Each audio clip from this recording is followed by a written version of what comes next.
usage ya téléphone ezala bakonzi ezala basoda même bino bapolisier téléphone basalela yo po obengaka obengi soda esukelaka wana peut-être un message mais oyo téléphone na yo ezokotisa yo kaka na réseaux sociaux epekisana interdiction formelle ya usage ya téléphone na cadre ya réseaux sociaux. Pendant plus d'une heure, le chef d'état-major général des forces armées de la République démocratique du Congo, le lieutenant-général Chiwewe Songesha Christian, a fustigé les désordres, l'indiscipline, les tracasseries et autres antivaleurs qui ont domicilié l'armée et la police nationale congolaise, alors que celle-ci est appelée à l'ordre et à la discipline comme étant la mère des armées. Le chef d'état-major général a plus insisté sur la mission de l'armée qui est celle de défendre l'intégrité territoriale et les frontières et à la police nationale la protection des personnes et de leurs biens qui doit être respectée dans toutes les unités. Concernant les contentieux parcellaires, les conflits miniers, le chef d'état-major général a rappelé les cadres militaires et policiers à veiller sur l'encadrement des troupes sous leurs ordres. Il a aussi mis en exergue l'apolitisme de l'armée et de la police et surtout dans les camps militaires qui doit être caractérisé par la neutralité. Au terme de cette parade, le chef d'état-major général, le lieutenant-général Chiwewe Songesha Christian, a visité le centre hospitalier du camp-major Vangou où il a apporté un réconfort aux blessés de guerre ainsi qu'aux épouses militaires internées à la maternité. Il leur a rassuré de la disponibilité des produits pharmaceutiques pour une bonne prise en charge, vision sociale poursuivie par le commandant suprême des forces armées de la République démocratique du Congo et de la PNC, le chef de l'État Félix Antoine Tshisekedi Tshilombo. Les affrontements se poursuivent ce mardi 31 janvier au Nord Kivu. Mesdames et messieurs, bonjour et bienvenue. Nous prenons en duplex notre correspondant, Monsieur Justin Kabumba, journaliste au Nord Kivu, précisément à Goma. Avec lui, nous allons évoquer quelques questions d'actualité. Bonjour Monsieur Justin Kabumba. Bonjour Monsieur Raphaël. Vous êtes journaliste, vous êtes au Nord Kivu. Comment se présente la situation sécuritaire au Nord Kivu? C'est un peu difficile de donner la situation en général au Nord Kivu, mais comme vous savez que la province qui est toujours en proie des violences des groupes armés, mais il faut préciser que la guerre ou alors les combats qui opposent aujourd'hui les forces armées congolaises aux terroristes du M23 et leurs alliés, qui est l'armée rwandaise, ce sont des combats qui restent d'actualité. S'il faut préciser, depuis aujourd'hui, donc nous sommes mardi 31 janvier, aux heures du matin où nous avons appris la reprise des affrontements des sources locales, surtout d'Akichanga, par les combats qui opposent l'armée congolaise aux rebelles du M23 près de Kichanga. Mais c'est même en tout cas que l'armée congolaise et avant, d'ailleurs, on nous a signalé plusieurs zones. À l'heure où nous réalisons ce duplex, on nous signale en tout cas plusieurs zones déjà occupées par, ou alors récupérées par l'armée congolaise. Parce qu'il faut préciser que les mêmes sources que nous avons contactées en tant que l'armée congolaise a déployé son avion de chasse qui est en train de faire un travail appuyé également bien sûr par les militaires qui sont dans la zone. Alors, à Kichanga, il y avait une psychose qui s'est installée il y a 2 jours. Est-ce que la situation reste la même à Kichanga? Oui, la situation, elle est telle qu'elle est, parce que ça veut dire la zone, la ville a été occupée par la M23 il y a quelques jours. Mais comme vous savez, il y a le président Tshisekedi qui a annoncé la fois dernière qu'il fera tout, ou alors il y a l'armée qui a dit en général qu'elle est en train de faire tous les moyens, de déployer tous les moyens possibles en fait de récupérer la zone de Kichanga et toutes les zones sous occupation des rebelles du M23. Et comme je vous ai dit, en tout cas, c'est depuis les matins qu'il y a eu reprise de combats violents. Et sur place, en tout cas, nous apprenons que l'armée se comporte très bien. Et aujourd'hui, comme vous savez, la cité s'était déjà vidée des habitants. Et aujourd'hui, les combats sont autour de Kichanga. À moins que ça change, mais nous apprenons en tout cas à l'heure où nous réalisons ce duplex que tout va bien et l'armée se comporte et il y a une avancée significative côté armée congolaise. Et quelles sont des localités récupérées par l'armée congolaise?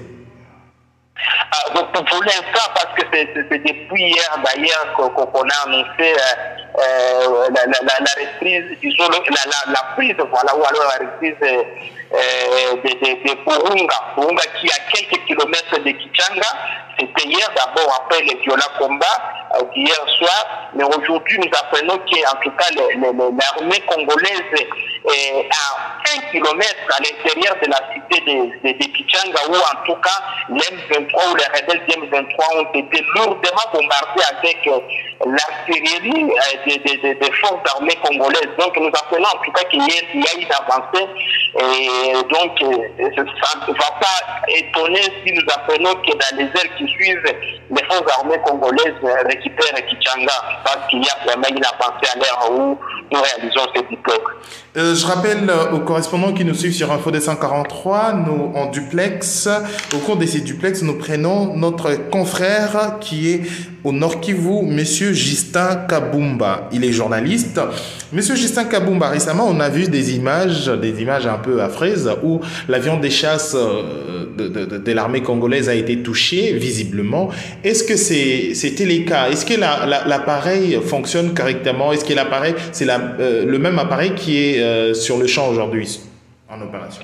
Oui, vous savez que le Congo ou la RDC, carrément l'armée congolaise n'a pas qu'un fait l'avion. Vous savez, le pays a déployé tous les moyens possibles en fait de gagner cette guerre.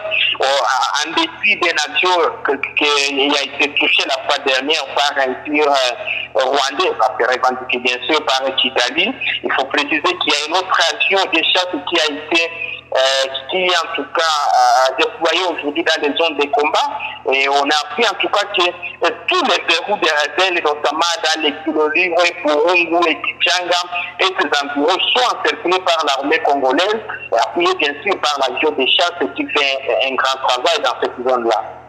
Merci, Monsieur Justin Kabumba. Alors, en dernier lieu, qu'est-ce que vous pouvez dire aux milliers d'internautes qui nous suivent en ces nets moments?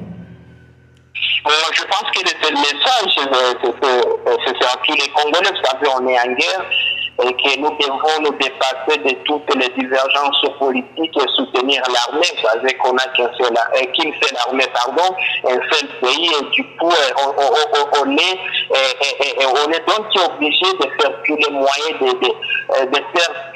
déployer tous les moyens possibles en fait d'accompagner, de soutenir dans toutes les façons, ou bien dans tous les moyens que permet. Donc le message est que c'est vraiment accompagner et faire tous les moyens possibles, parce que vous savez, il y a une armée quelquefois qui montre la volonté, la détermination de mettre pied à cette guerre. Au-delà de la politique qui arrive parfois à un certain moment, la politique essaie un peu de compliquer les choses, mais en suivant en tout cas tout ce Kinshasa, avec tous les discours du président Tshisekedi, il y a lieu de garder espoir et de croire que cette guerre sera gagnée par la volonté ou la détermination que nous voyons visiblement des militaires congolais qui sont dans toutes les zones de combat. Alors, une dernière question, c'est la question d'ailleurs de beaucoup d'internautes en cet net moment qui se posent certainement, qui vous suivent. Hein. D'ailleurs, sur Twitter, vous êtes très suivi, Justin Kabumba, et sur Twitter.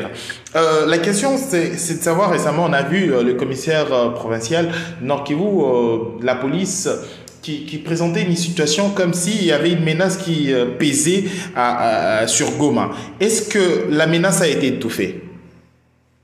Pardon, vous dites, je comprends pas bien la question. La menace qui pesait sur Goma, est-ce que la menace a été étouffée? Non, il faut dire que Goma, tout est calme. Vous savez, d'ailleurs, Hier, la ville a été donc vibrée par le lancement des grands projets liés au dégazage de Kaboul, où nous avons vu le ministre national des hydrocarbures qui a lancé ces projets. Au-delà de ça, tout est calme. Eh bien, comme vous savez, on est en guerre, on ne peut pas quand même négliger, on doit rester aux aguets et être mobilisé. Mais pour l'instant, il n'y a pas vraiment une panique, mais il faut rappeler que le week-end dernier, il y a le maire de la ville de Goma qui a rendu public un communiqué appelant la population à la vigilance parce que les autorités estiment que la ville est sous une menace. Mais au-delà de ça, je sais qu'il y a tous les services de sécurité sont déployés en fait de sécuriser la ville. Vous savez, aujourd'hui, la ville compte plus de 2 millions d'habitants et c'est une ville aujourd'hui stratégique et importante pour la République démocratique du Congo. Donc, tous les services de sécurité ont cette obligation-là de sécuriser la ville. Ça veut dire que c'est une ville où, en tout cas, qui est écroche plusieurs organisations internationales où il y a également la MONUSCO ainsi que toutes les agences des Nations Unies. Au-delà de ça, il y a l'aéroport international de Goma qui est un aéroport aussi important et capital. Donc il faut en tout cas préciser que tout va bien à Goma, les gens marchent sans problème, mais les activités tournent normalement. Bien qu'au-delà que nous soyons vraiment, et bien que les rebelles, il faut préciser, soient à quelques kilomètres, parce que de la DC, il y a des rebelles qui sont toujours à Kibumba, au moins environ, je sais pas, 30 kilomètres de la ville, mais tous les moyens sont mis en œuvre, tous les moyens sont déployés par les services de sécurité en fait de sécuriser la ville de Goma. Merci Monsieur Justin Kabumba pour votre disponibilité. Je rappelle que vous êtes journaliste au Nord Kivu, précisément à Goma. Merci pour votre disponibilité. Merci aux auditeurs et internautes d'Info 243. On se retrouve dès demain pour une prochaine édition. D'ici là, portez-vous bien. Au revoir.